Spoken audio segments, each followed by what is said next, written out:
Hello students, welcome to my YouTube channel Shri Seth classes. आज हम एक नया चैप्टर स्टार्ट कर रहे हैं। चैप्टर का नाम है change in profit sharing ratio. Chapter start करने से पहले एक चीज क्लियर कट बता दो बेटा, आगे हम जितने भी चैप्टर करेंगे, एडमिशन, रिटायरमेंट, डेथ, वो सब चैप्टर का बेस इसी चैप्टर में है। अगर आपको ये चैप्टर अच्छे से क्लियर नहीं हुआ तो अगले चैप्टर्स में आपको प्रॉब्लम आने वाली है। देखो क्यों, इसका रीजन इस चैप्टर में है। हमने एक टर्म समझनी है, पेपर में कई बार इसके ऊपर थियोरेटिकल क्वेश्चन भी आया है। What is reconstitution of firm?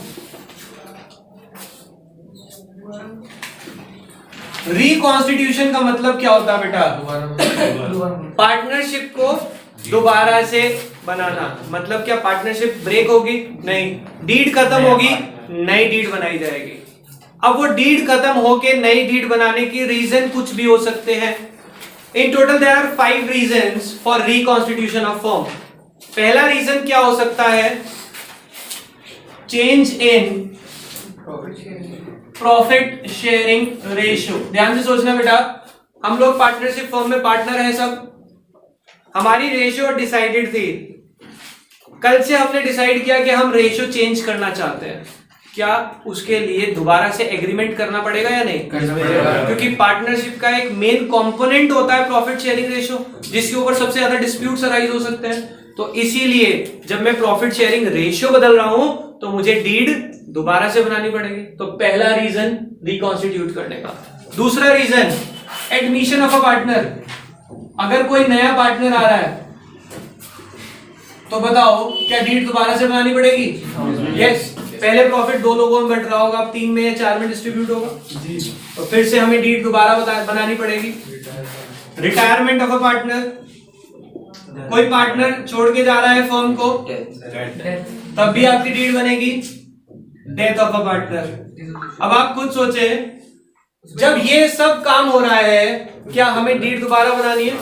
तो इसका मतलब सबके जो बेसिक्स हैं वो सेम ही रहेंगे। अब उसने कहा सर डिसोल्यूशन ऑफ फर्म। बेटा डिसोल्यूशन में तो फर्म ही खत्म हो रही है ना, उसमें नई डीड थोड़ी बनेगी। एक और रीजन होता है जो हमारे सिलेबस का पार्ट नहीं है, that is the amalgamation of firms. Yes, amalgamation of partnership firm, जिसमें 2 फर्म मिलके एक नई फर्म बना के काम करें। जैसे हीरो होंडा, वो तो कंपनी का अमैलगमेशन को मर्जर बोलते हैं, बट एक एग्जांपल दिया मैंने, जब 2 फर्म मिलके बिजनेस करें, that is the amalgamation of partnership firm. ठीक है, इसका एग्जांपल हमारे सहारनपुर में भी है, इसको जॉइंट वेंचर के नाम से बोलते हैं। एक तो भारती डेयरी है, एक स्टैंडर्ड स्वीट्स है घंटाघर पे। इन दोनों ने मिलके S&B के नाम से एक शॉप खोली है विजय टाकिस पे। वहां पे लिखा है a joint venture of Bharti dairy and standard sweet, S&B के नाम से। तो they are doing the amalgamation of partnership firm. 2 firm मिलके बिजनेस कर रहे हैं। तो ये हमारा एक कॉन्सेप्ट है जिसकी वजह से सारे टॉपिक आपस में लिंक्ड है। इसकी फोटो क्लिक कर।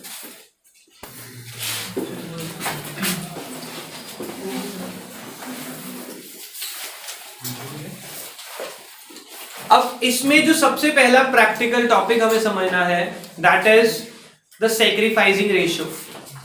अब देखो बेटा, सैक्रिफाइसिंग रेशियो को समझने के लिए हमें एक चीज तो बिल्कुल क्लियर कट करनी है। चैप्टर के नाम से ही समझ आ रहा है कि अगर पहले रेशियो 2:1 थी तो अब रेशियो क्या हो जाएगी? ये ओल्ड मान ले, अगर हम ओल्ड रेशियो, तो अभी हमें रेशियो चेंज करनी पड़ेगी। Suppose the new ratio is 1:1:1। This is the new ratio.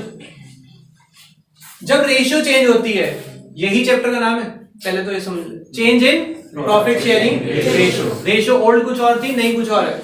अब चेंज होने की वजह से किसी पार्टनर का तो फायदा होगा और किसी का नुकसान भी होगा। ठीक है, इसीलिए हमें यहाँ पे एक रेशियो निकालनी सीखनी है और उसका नाम है सैक्रिफाइसिंग रेशियो। सैक्रिफाइसिंग रेशियो का फॉर्मूला होता है old ratio minus new ratio.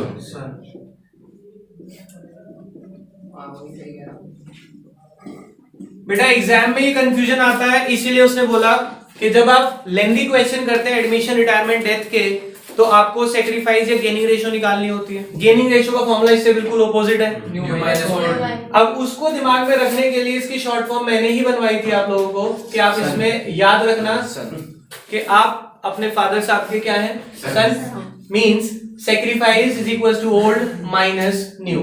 ये एक सीक्वेंस बताता है, sacrifice is equal to old minus new. Clear? अब इस क्वेश्चन में अगर मुझे सेक्रीफाइसिंग रेशियो निकालनी है इसकी, तो मैं कैसे निकालूंगा?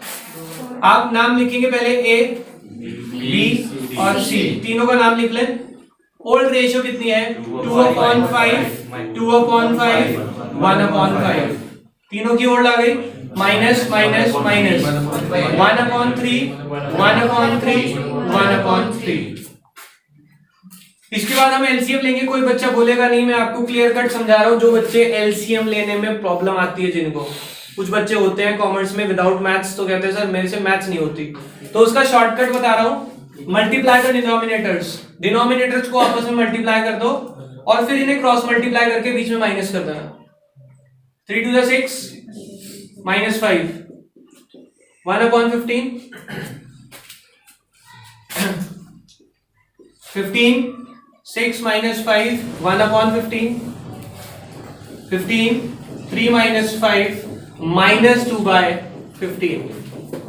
ठीक है, हमने जिस चीज का फॉर्मूला लगाया, किसका लगाया? सेक्रीफाइस का फॉर्मूला है।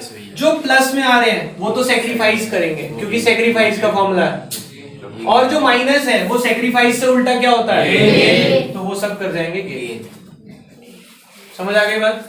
तो आपको ये एग्जाम में ध्यान रखना है, बहुत सिंपल सी स्ट्रैटेजी रखनी दिमाग में। जो पॉजिटिव है वो वही है जिस चीज का फॉर्मूला है, और जो नेगेटिव है वो ऑपोजिट। क्लियर हो गई बात? समझ आ गया सब बच्चों को ये पॉइंट? बेटा इसी को कर लें। बेटा वीडियो और फोटोज आप सबको मिल जाएंगी ग्रुप में, अभी मिल जाएंगी थोड़ी देर में। मेरे पास कुछ और भी तरह के क्वेश्चन आ सकते हैं इसमें, उसको अगर हम कवर अप करें। क्या लिखा है क्वेश्चन में? मैं क्वेश्चन डिक्टेट कर रहा हूं, बुक में ढूंढने मत बैठना, आधे बच्चे वरना समझ नहीं पाएंगे। सपोज 3 पार्टनर हैं XYZ, रेशियो दी हुई है 5:3:2, ठीक है। उसमें लिखा है, केस लिखा है एक, Z acquires from X 1/5 share. Z ने X से कितना लिया? 1/5 शेयर X से लिया। तो देखो बेटा, मेरे पास ओल्ड रेशियो दी है क्वेश्चन में, न्यू रेशियो दी नहीं। क्या कहा? सेक्रीफाइस निकाल दो। तो भाई सेक्रीफाइस तो तभी निकालेंगे ना जब हमारे पास न्यू होगी, फॉर्मूला लगाएंगे ना ओल्ड माइनस न्यू, तो पहले हमें न्यू रेशियो निकालनी पड़ेगी। तो हम यहां पे क्या कर सकते हैं? XYZ रेशियो थी 5/10, 3/10, 2/10। क्या लिखा है? Z acquire from X। तो Z ने रिसीव करा +1/5 और X ने सरेंडर किया -1/5। Z ने किससे लिया? X से, तो X में से माइनस हो गया, और Y का तो सेम ही रहेगा क्योंकि इसने कोई सरेंडर नहीं किया। इसमें हम माइनस करते हैं, ये भी हो जाएगा 3/10।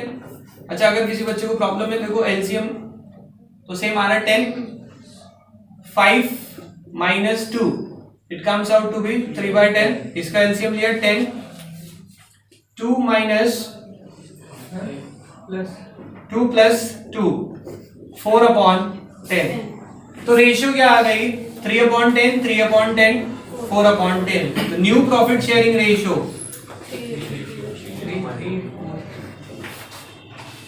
3:4। ये रही ओल्ड रेशियो और ये आ गई न्यू रेशियो। क्या आप यहां से सेक्रीफाइसिंग रेशियो निकाल सकते हैं? सिंपल सा फॉर्मूला लगा के, जैसे अभी सीखा था हमने, ठीक है। अब इन चीजों पे मैं इतना टाइम इन्वेस्ट नहीं कर सकता बिकॉज मुझे रिवीजन पूरे सिलेबस का कराना है, इस वजह से थोड़ा सा स्पीड लगेगी आप। अगर इसी केस में हमें बताया हो कि Z ने जो एक्वायर किया है वो अपना शेयर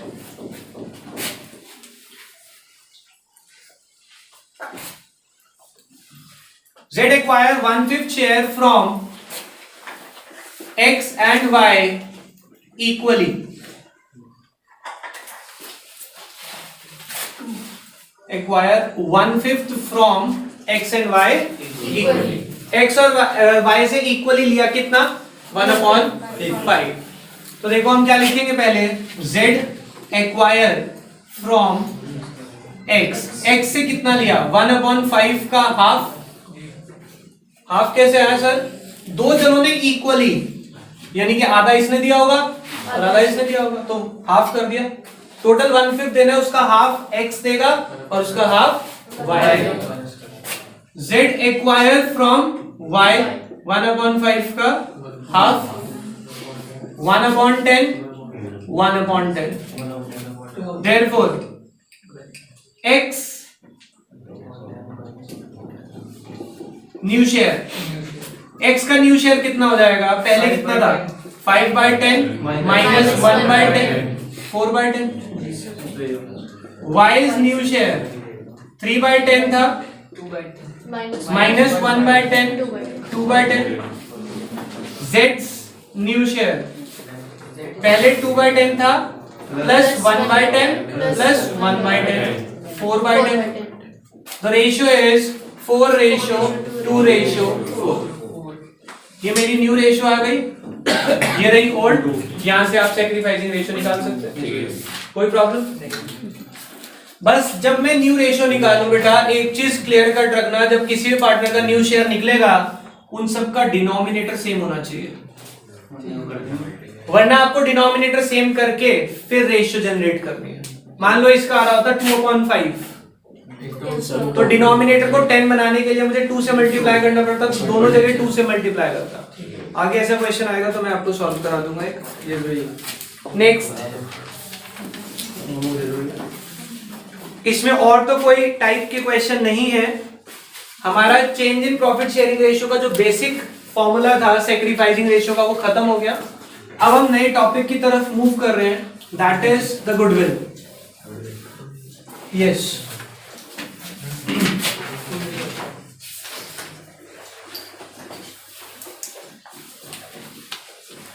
बहुत ध्यान से समझेंगे बेटा. जिस बच्चे ने जहां भी पढ़ा है, इस चीज की गारंटी देता हूं कि आपने गुडविल को ऐसे नहीं किया होगा जैसे अभी करा रहा हूं. पूरी गुडविल में कोई भी ट्रीटमेंट किसी भी क्वेश्चन में आएगा. अगर आपको ये चार्ट समझ आ गया, आप उसका ट्रीटमेंट बहुत अच्छे से करने वाले हैं.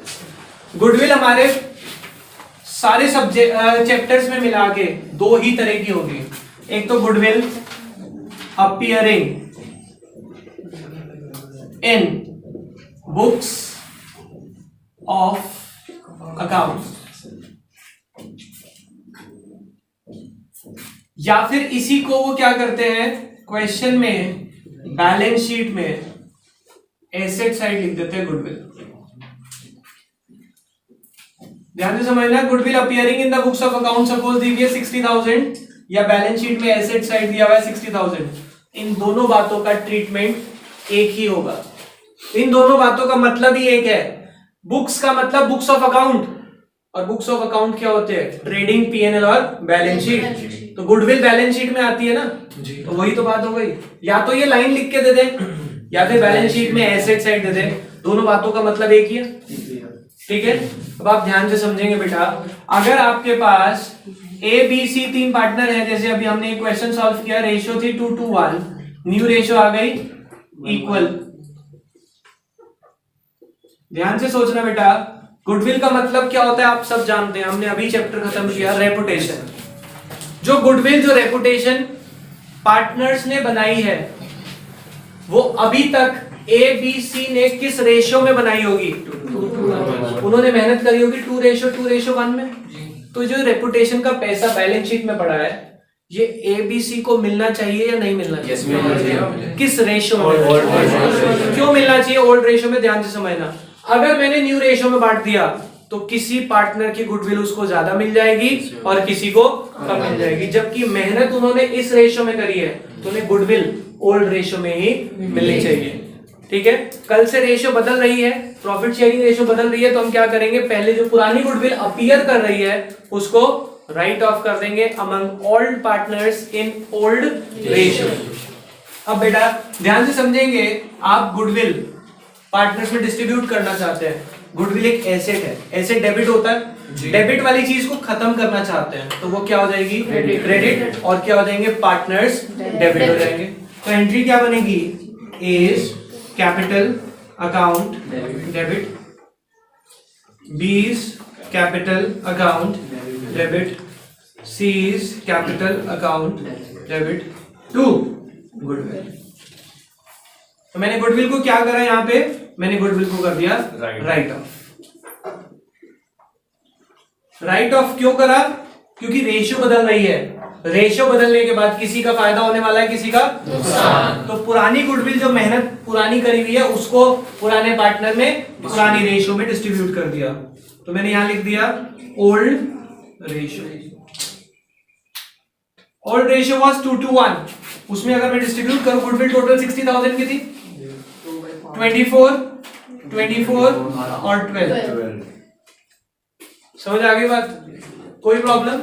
किसी बच्चे को अब जब गुडविल दी होगी तो आपको फोकस करना है उस पे कि सर वर्ड अपीयरिंग है या कुछ और है। दूसरा है तो मैं अभी बता रहा हूं, अपीयरिंग या अपीयर्ड हो सकता है, ये ना कहना सर अपीयरिंग नहीं था अपीयर्ड है, टेंसेस में मत चले जाना, ठीक है?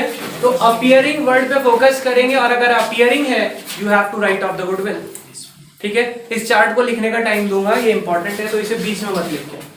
अगर आपके पास दिया हुआ है goodwill is valued eight rupees suppose 1,20,000, goodwill is valued eight 120, अगर ऐसा दिया है, आपको ध्यान देना है इसमें दो चीजें हो सकती हैं। क्वेश्चन में बहुत ध्यान से पढ़ेंगे। अगर लिखा है गुडविल अकाउंट इज ओपन, या फिर partner decided to raise and write off, partner ने डिसाइड किया कि हम गुडविल को रेज करेंगे और फिर उसे राइट ऑफ करेंगे, या फिर क्या है गुडविल अकाउंट इज मतलब गुडविल बनानी है, क्योंकि पुरानी गुडविल तो बांट दी ना, अब ये वैल्यूड एट वाली हमें क्रिएट करनी है। तो गुडविल अगर आप क्रिएट कर रहे हैं तो गुडविल एक एसेट है, एसेट को बनाना है तो उसे डेबिट किया जाएगा। तो पहले गुडविल को हम रेज करते हैं, goodwill account debit to A to B to C, पूरा लिखेंगे, A is capital account, B is capital account, C is capital account. आप शॉर्ट फॉर्म नहीं लिखेंगे वहां पे। कितनी गुडविल क्रिएट करनी है आपने? 120 की। पहले हम इसको बनाएंगे ओल्ड रेशियो में, किसमें? ओल्ड रेशियो वाज 2:1, 48 और 24। Is it clear? Yes sir. फिर इस एंट्री को मैं रिवर्स कर दूंगा विद न्यू रेशियो। अब मैं रिवर्स करूंगा किसमें? न्यू रेशियो में। A debit, B debit, C debit to goodwill. 120 इसको इक्वली डिस्ट्रीब्यूट करूंगा 40, क्योंकि कहा था उन्होंने डिसाइड किया कि रेज करें और राइट ऑफ, पहले लेके आए और फिर आपस में डिस्ट्रीब्यूट कर लें किसकी कितनी बनती है। क्लियर हो गई बात? अगर क्वेश्चन में लिखा है goodwill account is not open, हाँ जी यस, अगर लिखा है goodwill account is not open, या फिर और नथिंग इज मेंशन्ड,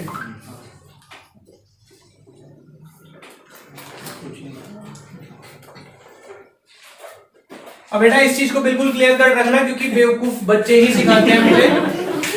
याद आ गया? क्वेश्चन में गुडविल इज वैल्यूड एट दे दिया 120 और नीचे कुछ नहीं बताया, तो बच्चे कह रहे सर क्या करें? मैंने क्या कहा था? Nothing is mentioned. कह रहे अच्छा, हमें लगा वहां लिखा होगा nothing is mentioned. Nothing is mentioned का मतलब क्या है कि क्वेश्चन में सिर्फ आपको goodwill is valued at the है और कुछ भी नहीं बताया। इसका मतलब यही है। ये मत सोचना कि वर्ड्स मिलेंगे नथिंग इज मेंशन्ड, ठीक है। अगर ऐसा है तो हमारे को एंट्री क्या करनी होती है बेटा, ध्यान से देखेंगे।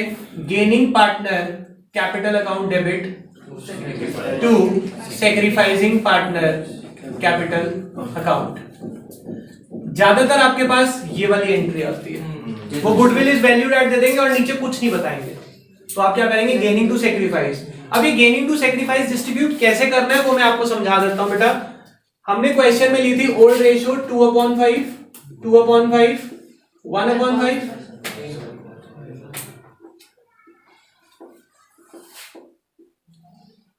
और हमने यहां से सेक्रीफाइसिंग रेशियो निकाली -1/3, 1/3, 1/3। ये आ रहा है 1/15, 1/15 -2/15। ये हमने लिखा सेक्रीफाइस, सेक्रीफाइस। आपने रेशियो निकाली होगी पहले, ऑब्वियसली ओल्ड रेशियो और न्यू रेशियो है अगर, तो हमने कॉन्सेप्ट क्या सीखा, गुडविल इज वैल्यूड एट 120। हमें क्या करना है, gaining partner capital account debit to, कौन गेन कर रहा है, सी। तो एंट्री बनेगी C's capital account debit to A's capital account to B's capital account. वहां तक विजिबल है। अब अमाउंट देखिए कैसे निकालना है। सी को डेबिट किया कितने से, 2/15, 2/15 इंटू 120, 2/15 इंटू 120 कितना आएगा ये, एक बार कैलकुलेट करें।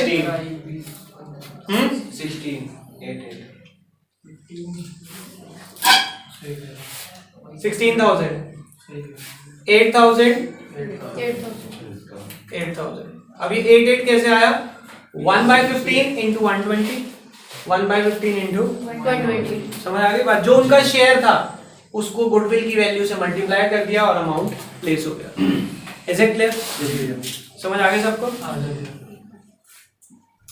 समझ आ गया। अब ध्यान से देखेंगे बेटा, अगर आप वैल्यूड एट वाले दोनों मेथड को कंपेयर करें तो ये दोनों मेथड एक ही हैं। अल्टीमेटली दो तरीके बनाए सिर्फ। अगर मैं दोनों एंट्री को कंपेयर करूं, देखो बेटा, ए यहां पे क्रेडिट कितने से हुआ 48 और यहाँ पे डेबिट कितने से हो गया 40। ध्यान से सोचना, 48 से क्रेडिट, 40 से डेबिट हो गया। तो अल्टीमेटली 8,000 से क्या हो रहा है, 8,000 से क्रेडिट हो रहा है ना। आप देखो ध्यान से समझना, आपने 40 से तो डेबिट कर दिया उसे और 48 से क्रेडिट। अल्टीमेटली 40 से तो 40 कट गया, 8,000 से क्रेडिट हो रहा है सिर्फ। यहाँ पे चेक करो, 8,000 से क्रेडिट हो गया ए। बी में भी देखो, बी 48 से क्रेडिट, 40 से डेबिट, तो अल्टीमेटली क्या हुआ, वो भी 8,000 से क्रेडिट हुआ, ये हो गया।